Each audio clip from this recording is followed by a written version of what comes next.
Hello everyone and welcome back to a book review. Today I am reviewing Lifespan, Why We Age and Why We Don't Have to by David A. Sinclair Ph.D. This book I pulled off the shelf because I was intrigued. Why We Age and Why We Don't Have to. I feel like most people would be intrigued by that title. And yeah, I wanted to know what the author had to say, if he was just completely off the rails, if I thought there might be some validity in it. I was just intrigued as to why he reached this decision and decided to write a book on it. So I pulled it out and gave it a read. After reading it, obviously the author's position is kind of clear. He thinks aging is a disease that can be cured and therefore not something inevitable. And he's been doing quite a bit of research to move human health in that direction. So after reading it, I don't know. That's all I can say. I like the stuff he presented. I am not a scientist, so I don't have a scientific rebuttal to anything that he presented in this book, and I thought it was very, very interesting, and it opened my mind to some new possibilities. So I wound up giving this a 4-star, and I just wanted to touch on some things that I really liked about this book, and I think, or some things that you might want to know going into reading this book. So the first thing that I really, really feared going into this book, and that I really, really liked out of it, was this was not a gigantic ad for some supplement. He's been doing a lot of research, this author, on different chemicals or different substances that you could take that have different effects on different molecular structures in the body. But as I've read other books that are kind of like this popular health category or health books, and at the end, you get to the end and it just turns into this. And that's where I recommend my supplement brand, Natural Rainbow Health Supplement. And you should buy some today for only $59.99 for one 30-day container. And you're just like, okay, so I just read basically a very, very advanced 250-page advertisement for your supplement line that you are selling. Awfully convenient. So I was really fearing I was going to get to the end of this and it was going to be like, and that's why I recommend you buy my brand of supplements, Dr. Sinclair's vitamin mix for... I was really not looking forward to that, and I was kind of holding my breath the entire time where I was like, where's he going to start the sales pitch? Where is he going to start the sales pitch? And in the very last chapter, he actually said, I don't recommend supplements. Obviously, at least here in the United States, supplements are not regulated by the FDA, so you don't know what you're getting necessarily. There are obviously some companies that make good high quality supplements, but otherwise you don't really know what you're getting. And I feel like he admits we don't even know if the supplements that are advertised on the market work. He doesn't know, and he's been researching on it. He doesn't know if it's the best thing. He doesn't know if it's actually going to contribute to a disease later in life. So therefore he doesn't recommend anything. This is just his research, what he's done so far. And if you ever see his name slapped on a supplement, you can know that that's a scam.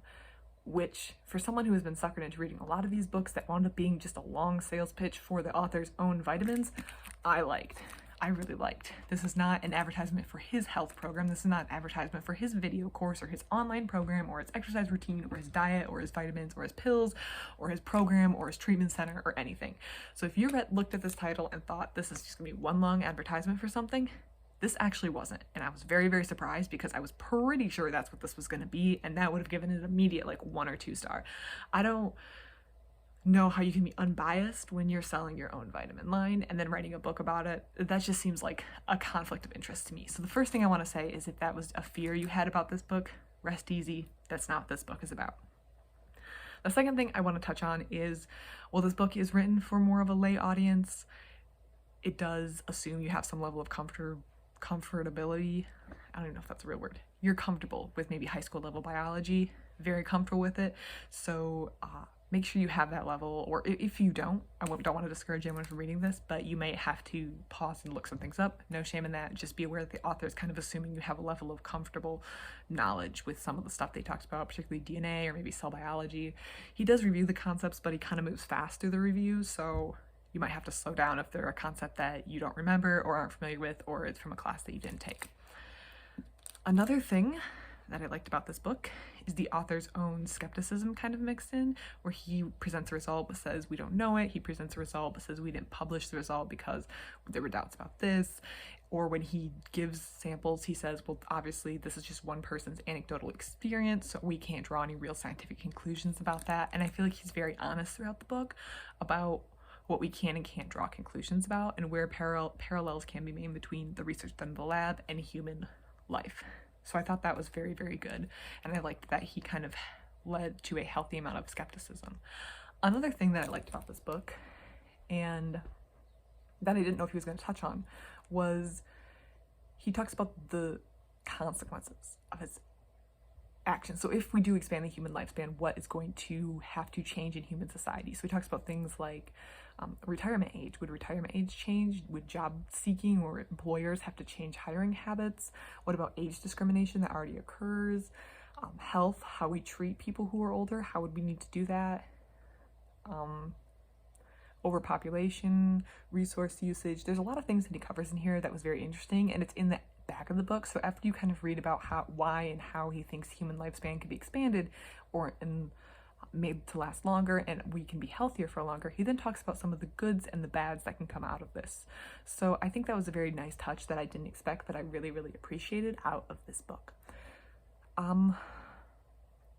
The last thing I want to touch on is, so someone actually saw me reading this book and then they were like, why would you read that? I don't think it's natural. So I wouldn't read a book like that. And I just want to, on that note, touch on the importance, in my opinion, of reading books that you might not entirely agree with.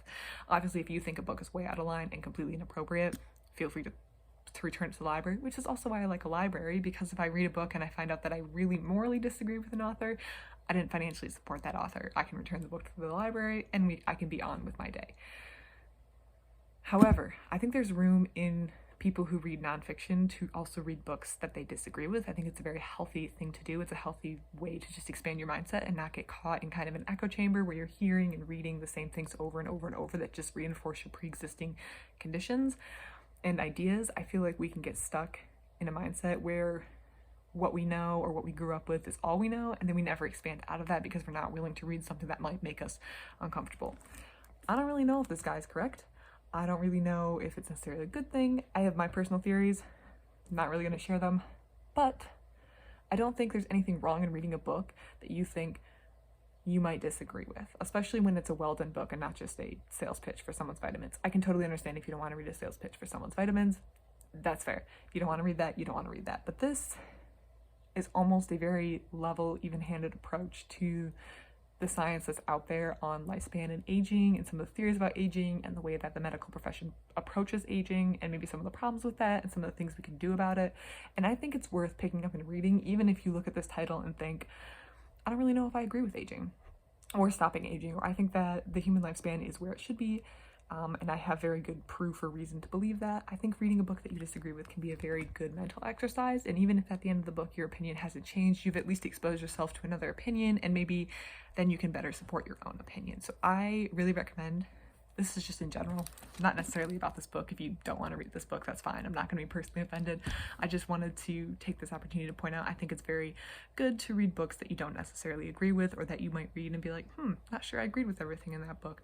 It can be very thought-provoking and definitely a good mental exercise in my opinion. So I do try to push myself in some of my nonfiction reading to pick up books like this one that when I see on the shelf I'm a little intrigued by, but maybe not sure I'm going to agree with what's in the book, if that makes sense. So with that, if anyone else has read this book or has thoughts on it or has any other books that maybe contradict this or support this, please let me know. I'd be really interested. I really enjoyed this book, so I recommend reading it if you are interested in reading it, and if you do, please let me know what you think about it. Other than that, everyone, have a great day.